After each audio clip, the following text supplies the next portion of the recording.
تیری صورت تیری سیرت زمانے سے نرالی ہے، تیری ہر ہر ادا پیارے دلیل بے مثالی ہے۔ الحمدللہ رب العالمین والصلاة والسلام علی خاتم النبیین، اما بعد فاعوذ باللہ من الشیطان الرجیم، بسم اللہ الرحمن الرحیم، الصلاة والسلام علیک یا رسول اللہ وعلی آلک واصحابک یا حبیب اللہ، الصلاة والسلام علیک یا نبی اللہ وعلی آلک واصحابک یا نور اللہ۔ ایف جی این چینل کے ناظرین، ایک بار پھر سلسلہ سیرت کے حسین پہلو لیے حاضر ہیں۔ جیسا کہ آپ جانتے ہیں، اس پروگرام میں ہم نبی پاک صلی اللہ علیہ وسلم کی سیرت آپ کے سامنے بیان کرتے ہیں، اور آپ صلی اللہ تعالیٰ علیہ وسلم سے تعلقات رکھنے والے لوگوں کے بھی واقعات ہم آپ کو سنا رہے ہیں۔ آج بھی انشاءاللہ الکریم نبی پاک صلی اللہ علیہ وسلم کی سیرت میں جن جن لوگوں کا آپ صلی اللہ علیہ وسلم سے تعلق تھا، ان میں دو مبارک ہستیوں کا ذکر ہم سنیں گے۔ ان کا ذکر سننے سے پہلے آئیے گزشتہ سلسلے میں ہم نے کیا بیان کیا تھا کچھ وہ عرض کر دیتا ہوں، تاکہ آج کے واقعات کے ساتھ آپ کنیکٹ ہو سکیں۔ ہم نے گزشتہ ایپیسوڈ میں سنا تھا کہ ابو العاص جو حضرت بی بی زینب رضی اللہ تعالی عنہا کے، جو نبی پاک صلی اللہ علیہ وسلم کی شہزادی ہیں، حضرت بی بی زینب رضی اللہ تعالی عنہا کی کے شوہر تھے ابو العاص، یہ کیسے اسلام سے متاثر ہوئے اور کیسے مشرف با اسلام ہوئے، اس کا واقعہ ہم نے سنایا تھا۔ پھر ہم نے حضرت عمیر جو ابھی مسلمان نہیں ہوئے تھے، ان کا بھی واقعہ سنایا تھا کہ یہ نبی پاک صلی اللہ تعالیٰ علیہ وسلم کو قتل کرنے کے ارادے سے یہ مدینے آئے، لیکن حضرت فاروق اعظم رضی اللہ تعالیٰ عنہ نے انہیں پکڑ لیا اور بارگاہ نبوت میں جب پیش کیا تو یہ کہنے لگے، عمیر کہنے لگے کہ میں اپنے بیٹے کو چھڑانے کے لیے آیا ہوں، لیکن پیارے آقا صلی اللہ علیہ وسلم نے غیب کی خبر دیتے ہوئے بتایا کہ کیا تم نے حتیم کعبہ میں بیٹھ کر یہ منصوبہ نہیں بنایا تھا کہ تم مجھے قتل کرو گے؟ اس سے یہ غیب کی خبر جب انہوں نے سنی تو یہ بڑے متاثر ہوئے اور نبی پاک صلی اللہ علیہ وسلم کے ہاتھوں اسلام میں داخل ہو گئے۔ پھر ہم نے ابو لہب جو پیارے آقا صلی اللہ علیہ وسلم کا چچا ہے، گستاخ تھا، اس کی عبرت ناک موت کا بھی واقعہ ہم نے سنایا کہ کیسے یہ بڑی چیچک کی بیماری میں مبتلا ہوا، اور چیچک کو عرب والے بہت منحوس سمجھتے تھے، اور جو اس چیچک کی بیماری میں مرتا ہے اس کو بھی منحوس سمجھا جاتا تھا۔ تو جب یہ مرا چیچک کی بیماری میں تو اس کے خود اپنے بیٹے بھی اسے ہاتھ لگانے کے لیے تیار نہیں ہوئے۔ پھر لوگوں کے ڈر سے، فتنے کے ڈر سے انہوں نے یہ منصوبہ بنایا، یہ ارادہ کیا کہ ہم ایک گڑھا کھودتے ہیں اور لکڑیوں سے ڈھکیل کر انہیں اس گڑھے میں ڈال دیتے ہیں، پھر مٹی برابر کر دیں گے۔ اور انہوں نے اسی طرح کیا، لکڑی سے ڈھکیل کر ابو لہب کو اس گڑھے میں پھینک دیا۔ پھر ایک روایت میں ہے کہ مٹی ڈالی، اور ایک روایت میں ہے کہ لوگوں نے اس کے گڑھے پر پتھر برسائے، پھر اس کے گڑھے کو یوں ہی اس کی لاش کو ڈال کر چھپا دیا گیا۔ ہم نے یہاں تک کہ واقعات آپ کے سامنے بیان کیے تھے۔ اب یہی 2 ہجری کے اختتامی دور میں ایک واقعہ یہ بھی ہوا کہ نبی پاک صلی اللہ علیہ وسلم کی لخت جگر حضرت فاطمۃ الزہرا رضی اللہ تعالی عنہا کا نکاح بھی ہوا۔ اس کا کیا واقعہ تھا انشاءاللہ آج کے ایپیسوڈ میں ہم سنیں گے۔ آئیے پہلے درود پاک کی ایک فضیلت عرض کرتا ہوں، پھر حضرت فاطمہ اور مولا علی مشکل کشا رضی اللہ تعالی عنہم اجمعین کا نکاح کا واقعہ آپ کو سناتے ہیں۔ اللہ کے پیارے حبیب صلی اللہ علیہ وسلم نے ارشاد فرمایا، جو مجھ پر درود پاک پڑھتا ہے اللہ پاک اس پر رحمت نازل فرماتا ہے۔ صلو علی الحبیب صلی اللہ تعالی علی محمد صلی اللہ علیہ وسلم۔ ایف جی این چینل کے ناظرین، جس وقت قریش خانہ کعبہ کی دراڑ آنے کی وجہ سے خانہ کعبہ کی تعمیر کر رہے تھے، یہ وہی سال تھا جب سیدہ فاطمۃ الزہرا رضی اللہ تعالی عنہا کی ولادت بقول صحیح اظہار نبوت سے 5 سال پہلے فاطمۃ الزہرا رضی اللہ تعالی عنہا کی ولادت ہوئی، اور حضرت علی رضی اللہ تعالی عنہ سے ان کا نکاح 2 ہجری کی ماہ رمضان المبارک میں ہوا۔ بعض علماء نے سفر المظفر کا مہینہ اور بعض نے دیگر اور مہینوں کا بھی ذکر کیا ہے۔ خیر، بوقت نکاح حضرت فاطمۃ الزہرا رضی اللہ تعالی عنہا کی عمر شریف ایک روایت کے مطابق 16 سال اور بعض کے نزدیک 18 سال تھی، جبکہ مولا علی مشکل کشا رضی اللہ تعالی عنہ کی عمر شریف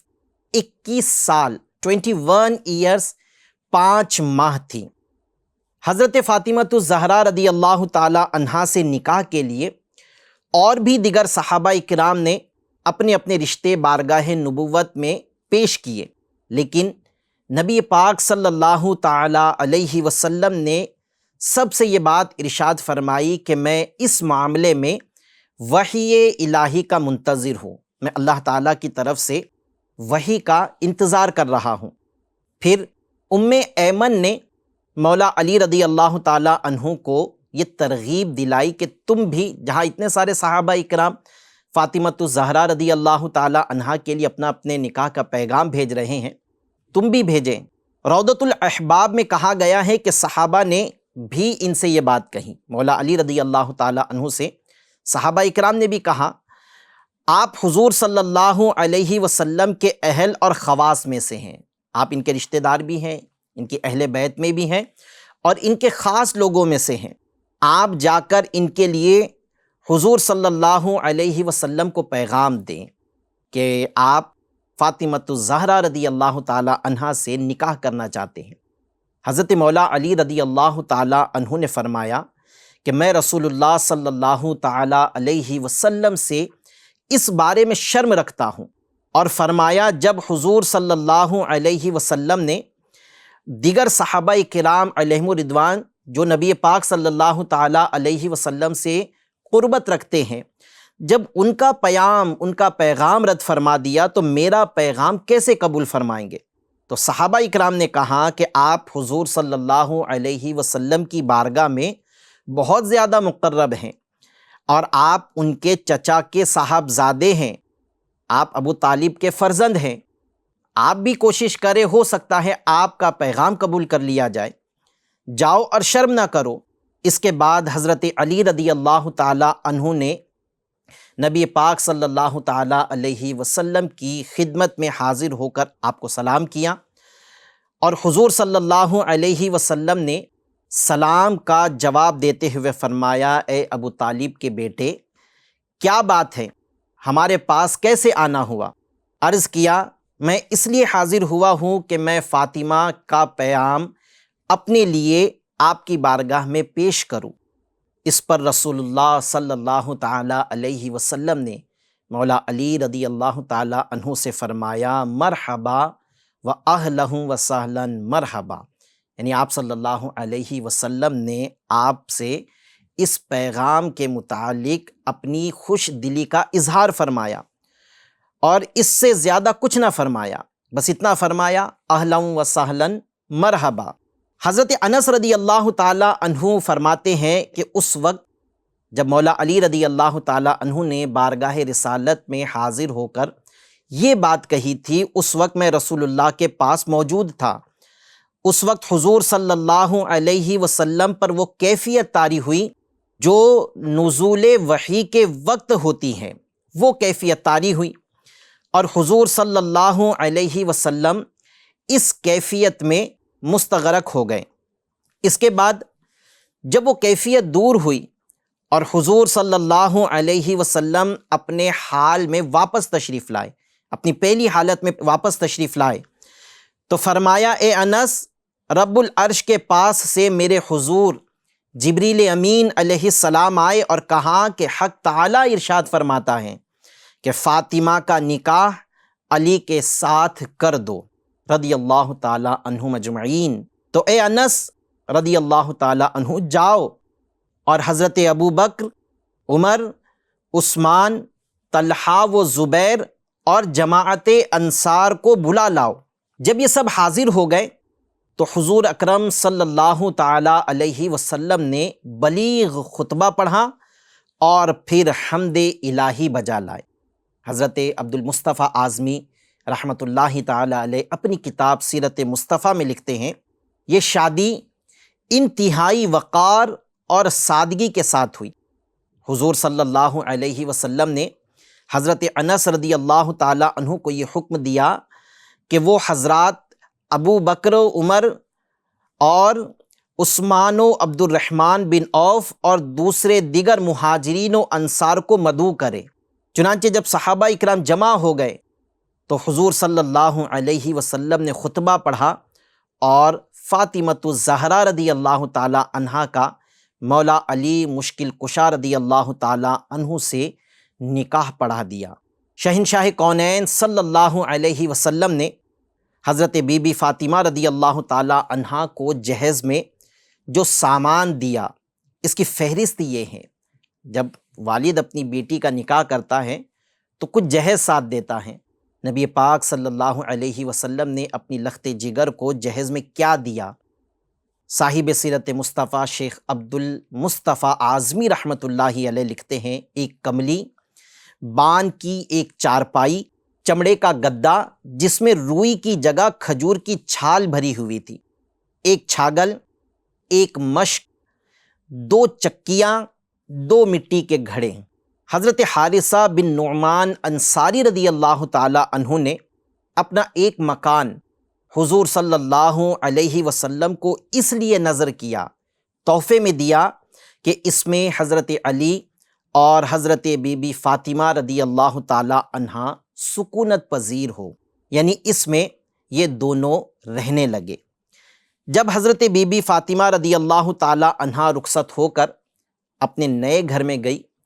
تو عشاء کی نماز پڑھنے کے بعد حضور صلی اللہ علیہ وسلم تشریف لائے اور ایک برتن میں پانی طلب فرمایا اور اس میں کلی فرما کر حضرت علی رضی اللہ تعالی عنہ کے سینے اور بازوؤں پر پانی چھڑکا۔ پھر حضرت فاطمہ رضی اللہ تعالی عنہا کو بلایا اور ان کے سر اور سینے پر بھی پانی چھڑکا اور پھر یوں دعا فرمائی، یا اللہ، میں علی اور فاطمہ اور ان کی اولاد کو تیری پناہ میں دیتا ہوں کہ یہ سب شیطان کے شر سے محفوظ رہیں۔ نبی پاک صلی اللہ علیہ وسلم نے پانی بھی چھڑکا اور دعا بھی عطا فرمائی۔ FGN چینل کے ناظرین، مروی ہیں کہ حضور صلی اللہ علیہ وسلم نے امور خانہ داری کو اس طرح مقرر فرمایا، یعنی مولا علی مشکل کشا رضی اللہ تعالی عنہ اور فاطمۃ الزہرا رضی اللہ تعالی عنہا کی امور خانہ داری کی جو زندگی ہیں اس کو اس طرح مقرر فرمایا کہ گھر کے کام، مثلا روٹی پکانا، جھاڑو دینا، چکی پیسنا وغیرہ، یہ سب سیدہ فاطمہ رضی اللہ تعالی عنہا سر انجام دیں گی، اور باہر کے کام، مثلا اونٹ کو پانی دینا، چارہ کھلانا، اس کا دودھ دہنا، بازار سے سودا وغیرہ خرید کر لانا، یہ کام علی المرتضیٰ رضی اللہ تعالی عنہ یا ان کی والدہ فاطمہ بنت اسد رضی اللہ تعالی عنہا یہ کرے گی۔ FGN چینل کے ناظرین، نکاح ہو گیا، اب امور خانہ داری کی زندگی جب شروع ہوئی تو کتابوں میں ہے کہ سیدہ فاطمہ رضی اللہ تعالی عنہا خود آگ کے سامنے بیٹھ کر روٹی پکاتی، گھر میں جھاڑو دیتی اور چکی پیستی تھی، جس سے ان کا رنگ متغیر یعنی تبدیل ہو چکا تھا اور ہاتھوں میں چھالے بھی پڑ گئے تھے، لیکن آپ رضی اللہ تعالی عنہا اپنے شوہر اور اپنے گھر والوں کی خدمت کے ساتھ اپنی زندگی گزارنے لگی۔ FGN چینل کے ناظرین، مولا علی رضی اللہ تعالی عنہ کے ولیمے کے بارے میں کتابوں میں لکھا ہے کہ علی المرتضیٰ رضی اللہ تعالی عنہ نے سیدہ فاطمہ رضی اللہ تعالی عنہا سے نکاح کرنے پر ولیمہ کیا۔ اس وقت ان کے پاس ولیمے کے لیے کچھ موجود نہ تھا، مگر انہوں نے ولیمہ کیا اور اپنی زراح کو گروی رکھا اور اس سے جو رقم آئی اس سے آپ نے ولیمہ کیا۔ ان کے ولیمے میں چند سا کھجور، چند سا جو اور حیس کا کھانا تھا، یعنی کچھ کھجوریں تھیں اور کچھ جو تھے اور حیس کا کھانا تھا۔ حیس ایک عربی ڈش ہے جو کھجور، آٹا، گھی اور دودھ یا مکھن ملا کر بنائی جاتی ہیں۔ اس کا کھانا تیار کیا گیا اور مولا علی رضی اللہ تعالی عنہ نے اسی کا کھانا لوگوں میں دے کر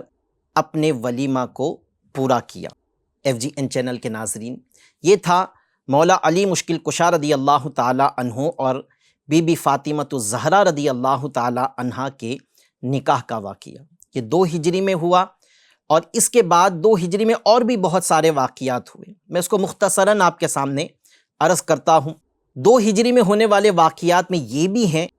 کہ اسی سال روزہ اور زکوٰۃ کی فرضیت کے احکام نازل ہوئے، اور نماز کی طرح روزہ اور زکوٰۃ بھی مسلمانوں پر فرض کی گئی۔ اسی سال یعنی 2 ہجری ہی میں عید الفطر کی نماز جماعت کے ساتھ عیدگاہ میں ادا فرمائی گئی۔ اس سے قبل عید الفطر کی نماز نہیں ہوتی تھی۔ اسی 2 ہجری میں صدقہ فطر ادا کرنے کا حکم بھی نازل ہوا، یعنی صدقہ فطر دینے کا سلسلہ بھی 2 ہجری سے جاری ہوا۔ اسی سال 10 ذو الحجہ کو حضور صلی اللہ علیہ وسلم نے بقر عید کی نماز ادا فرمائی اور نماز کے بعد 2 مینڈھوں کی قربانی فرمائی۔ یہ بھی 2 ہجری میں ہوا، اور اسی سال بہت سارے واقعات بھی رونما ہوئے جس کا بیان ہم اپنے کچھ سلسلوں میں کر چکے ہیں۔ پھر 3 ہجری کا سال آیا، اس میں بھی وہی رہا کہ مسلمان اور اسلام کی حفاظت کے لیے اقدامات کیے جاتے رہیں، اور بالخصوص اس میں جو ہیں 3 ہجری میں ایک واقعہ جو ہوا وہ یہ تھا کہ 15 رمضان 3 ہجری میں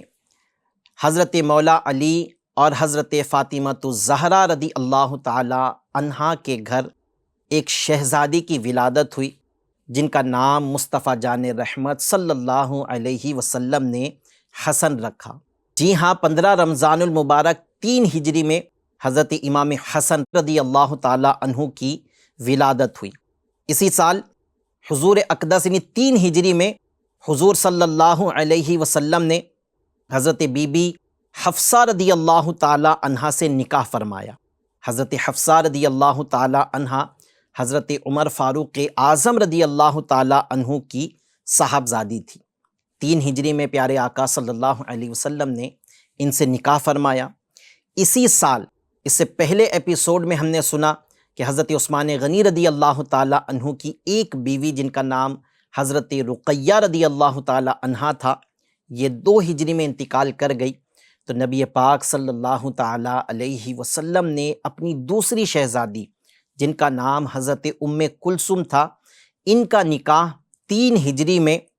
حضرت عثمان غنی رضی اللہ تعالی عنہ سے فرمایا۔ پھر میراث کے احکام و قوانین بھی 3 ہجری میں نازل ہوئے۔ اب تک میراث میں صرف قریب کے رشتہ داروں کو ہی حصہ دیا جاتا تھا، پھر جو دیگر رشتہ دار ہیں ان کا حصہ نہ تھا، تو اس کے پورے احکام، وراثت کے پورے احکام مفصل اس کا بیان 3 ہجری میں کیا گیا۔ اور اس سے پہلے جو مشرک عورتیں ہیں ان سے نکاح بھی جائز تھا، 3 ہجری میں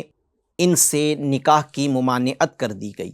ناظرین کرام، اسی طرح 4 ہجری میں بھی بہت سارے واقعات ہوئے، 5 ہجری میں بھی واقعات ہوئے، اور مسلمانوں کی حفاظت اور دین اسلام کی سربلندی کے لیے بانی اسلام ہمارے آقا صلی اللہ علیہ وسلم اور صحابہ کرام علیہم الرضوان کی کوششیں جاری رہیں۔ 4 ہجری میں بھی اس طرح کے واقعات ہوئے، 5 ہجری، 6 ہجری، مختلف اوقات میں اس طرح کے واقعات ہوتے رہیں، اور مسلمانوں کی جان اور اسلام کی سربلندی کے لیے بانی اسلام صلی اللہ علیہ وسلم نے بھی اور صحابہ کرام نے بھی اپنی کوشش جاری رکھی۔ اللہ پاک نے ہر جگہ مسلمانوں کی مدد فرمائی، اور وہی ہوا کہ مکہ پاک وہ مکہ جہاں مہاجرین صحابہ کرام کی ولادت گاہ تھی۔ خود نبی پاک صلی اللہ علیہ وسلم جس شہر میں پیدا ہوئے وہاں پر مسلمانوں پر ظلم ڈھائے گئے، تکلیفیں پہنچائی گئی، حتیٰ کہ انہیں ہجرت کرنے پر مجبور کر دیا گیا۔ اللہ تبارک و تعالیٰ نے اس مکہ کو 8 ہجری میں فتح فرمایا۔ اللہ پاک نے مسلمانوں کو وہ دن بھی دکھایا کہ جس مکہ سے مسلمان ظلم و ستم کی وجہ سے ہجرت کر گئے تھے، اسی مکہ پاک میں مسلمان اور بانی اسلام ہمارے آقا صلی اللہ علیہ وسلم فاتح بن کر داخل ہوئے۔ جی ہاں، 8 ہجری میں مکہ فتح ہوا۔ پھر اس کے بعد وہ لوگ جو کل تک صحابہ کرام کو ستایا کرتے تھے، ان کی جان کے در پہ تھے، نبی پاک صلی اللہ علیہ وسلم کو طرح طرح سے ایذا دیتے تھے، کبھی باتوں سے، کبھی ہاتھوں سے، مختلف طریقے سے ایذائیں پہنچاتے تھے، وہی لوگ اب نبی پاک صلی اللہ علیہ وسلم کے ہاتھوں پر آ کر مشرف با اسلام ہونے لگے۔ جو کل جان لینے کے در پہ تھے، فتح مکہ کے بعد یہ اپنا مال، اپنی جان، اپنا گھر بار سب کچھ پیارے آقا صلی اللہ علیہ وسلم پر قربان کرنے لگے۔ پھر اللہ کے پیارے حبیب صلی اللہ علیہ وسلم نے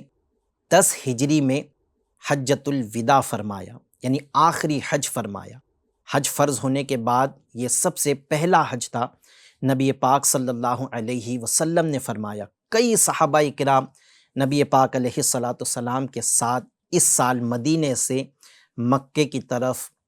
حج کرنے کے لیے گئے۔ حجۃ الوداع کے موقع پر اللہ پاک نے اسلام اور بانی اسلام اور مسلمانوں کو وہ بلندی عطا فرمائی کہ حجۃ الوداع کے موقع پر اللہ پاک نے یہ آیت نازل فرمائی اور مسلمانوں کو خوشخبری دی کہ اب دین اسلام مکمل ہو چکا ہے۔ جی ہاں، اللہ پاک نے ارشاد فرمایا، الیوم اکملت لکم دینکم واتممت علیکم نعمتی ورضیت لکم الاسلام دینا۔ ارشاد فرمایا، آج میں نے تمہارے لیے تمہارے دین کو مکمل کر دیا اور اپنی نعمت تمام کر دی اور تمہارے لیے دین اسلام کو پسند کیا۔ حجۃ الوداع میں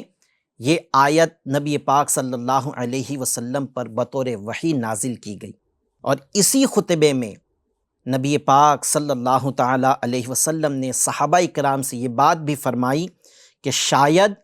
اس کے بعد میں تمہارے ساتھ حج نہ کر سکوں گا۔ اسی خطبے کو سن کر صحابہ کرام علیہم الرضوان کی آنکھیں نم ہو گئی، اور وہ یہ محسوس کرنے لگے، یہ بات سمجھ گئے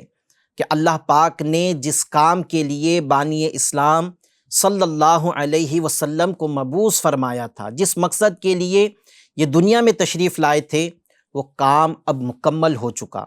تو اب رسول اللہ صلی اللہ علیہ وسلم ہمارے درمیان اب زیادہ عرصہ نہ رہ سکیں گے۔ اور پھر اللہ کا وعدہ پورا ہوا جو اللہ نے فرمایا، ارشاد فرمایا، انکا میتون و انہم میتون۔ اللہ پاک نے فرمایا، بے شک تمہیں انتقال فرمانا ہے اور ان کو بھی مرنا۔ اور ناظرین اکرام، پھر اس کے بعد ہمارے آقا صلی اللہ تعالیٰ علیہ وسلم نے اس دنیا سے پردہ فرمایا۔ AFGN چینل کے ناظرین، یہ تھی ہمارے پیارے آقا صلی اللہ تعالیٰ علیہ وسلم کی پیاری زندگی۔ کچھ واقعات کو ہم نے ہمارے اس سلسلے میں بہت تفصیل کے ساتھ بیان کیا، اور کچھ واقعات مختصراً آپ کے سامنے بیان کیے۔ اللہ تبارک و تعالیٰ ہمارے اس سلسلے کو، ہماری ان کاوشوں کو قبول فرمائے۔ اللہ پاک ہمیں بانی اسلام صلی اللہ علیہ وسلم کے نقش قدم پر چلنے کی توفیق نصیب فرمائے۔ صلو علی الحبیب صلی اللہ تعالی علی محمد صلی اللہ علیہ وسلم۔ تیری صورت تیری سیرت زمانے سے نرالی ہے، تیری ہر ادا پیارے دلیل بے مثالی ہے۔